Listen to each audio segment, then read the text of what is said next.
नमस्कार, आप देख रहे हैं 4 PM गुजरात और मैं हूं आपके साथ अनन्या मिश्रा।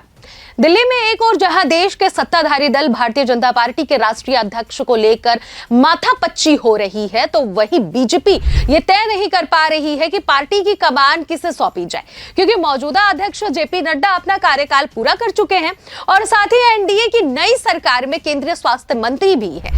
ऐसे में एक साथ 2 पदों पर नहीं रह सकते, लेकिन पार्टी अब तक उनके स्थान पर नया अध्यक्ष कौन होगा इसका चयन नहीं कर पा रही है। एक और जहां राष्ट्रीय अध्यक्ष को लेकर भी बीजेपी अब तक कोई चेहरा नहीं ढूंढ पा रही है, तो वहीं दूसरी ओर पीएम मोदी और अमित शाह के गृह राज्य गुजरात में भी बीजेपी के सामने पार्टी प्रदेश अध्यक्ष चुनने की चुनौती बनी हुई है। गुजरात में भी बीजेपी अपना प्रदेश अध्यक्ष नहीं चुन पा रही है, जिसको लेकर अब तमाम तरह के कयास और चर्चाएं भी तेज हो गई हैं। हालांकि अब गुजरात बीजेपी अध्यक्ष को लेकर एक बड़ा अपडेट सामने आ रहा है। जानकारी के मुताबिक गुजरात में बीजेपी संगठन चुनावों के 2 चरण पूरे होने के बाद अब बीजेपी के नए प्रदेश अध्यक्ष का ऐलान 14 जनवरी के बाद किया जा सकता है। गुजरात में मकर संक्रांति पर सूर्य की दिशा बदलती है। इस मौके पर उत्तरायण पर पर्व मनाया जाता है। अब यही उम्मीद जताई जा रही है कि इसी मौके पर बीजेपी के संगठन को नया प्रदेश अध्यक्ष मिलेगा।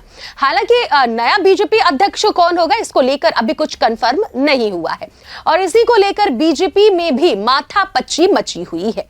संभावना यह जताई जा रही है कि बीजेपी किसी ओबीसी नेता को प्रदेश अध्यक्ष की कुर्सी पर बैठा सकती है। हालांकि यह बात बीजेपी के राष्ट्रीय अध्यक्ष पद को लेकर भी कही जा रही है, लेकिन दिल्ली की तरह से गुजरात भी सिर्फ कयास ही लगाए जा रहे हैं। कुछ भी साफ नहीं हो पा रहा है। गुजरात में बीजेपी अध्यक्ष के लिए कुछ नामों की चर्चा हो रही है जो लगातार रेस में बने हुए हैं। गुजरात प्रदेश अध्यक्ष के लिए राज्यसभा के सांसद मयंक नायक और भूपेंद्र पटेल सरकार में मंत्री जगदीश विश्वकर्मा का नाम चर्चा में लगातार बना हुआ है। फिलहाल अभी प्रदेश अध्यक्ष की जिम्मेदारी केंद्रीय जल शक्ति मंत्री CR पाटिल के पास है।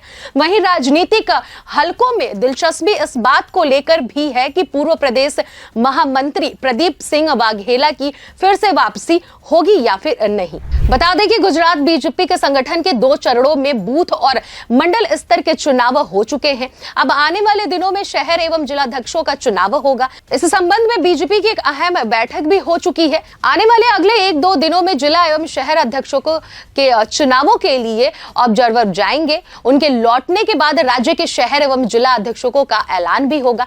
यह प्रक्रिया 3रे चरण में पूरी होगी। इसके बाद 4थे चरण में प्रदेश अध्यक्ष का चुनाव होगा।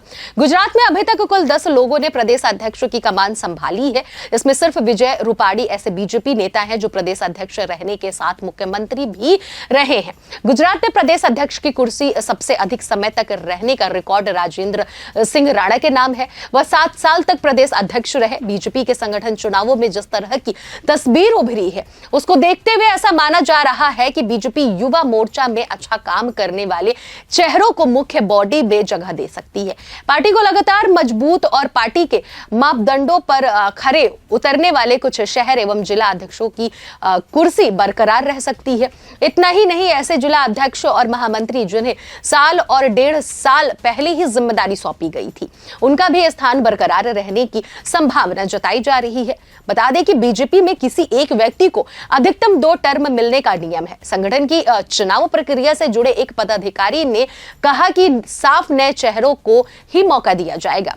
इस बीच बीजेपी संगठन चुनावों के बीच कुछ शहरों और जिलों में धड़ेबाजी होने की शिकायतों पर प्रदेश नेतृत्व ने कड़ा संज्ञान लिया है। शहर में वार्ड प्रमुख और मंडल अध्यक्ष बनने के बाद कथित तौर पर शक्ति प्रदर्शन की कोशिशों पर गुजरात के संगठन महामंत्री रत्नाकर ने नाराजगी व्यक्त की है। सूत्रों के माने तो ऐसे नेताओं के खिलाफ पार्टी के अनुशासन को तोड़ने के लिए कार्रवाई भी हो सकती है। गुजरात में बीजेपी के संगठन का चुनाव पूरा होने के बाद पंचायत चुनावों की प्रक्रिया शुरू हो सकती है। नए साल में गुजरात के कई बड़े शहरों में निगम चुनाव भी होंगे। ऐसे में जो भी नई टीम आएगी उसके सामने पिछले चुनावों के प्रदर्शन को बरकरार रखने की चुनौती होगी। फिलहाल अब देखना यह है कि पार्टी किसे गुजरात की कमान सौंपती है।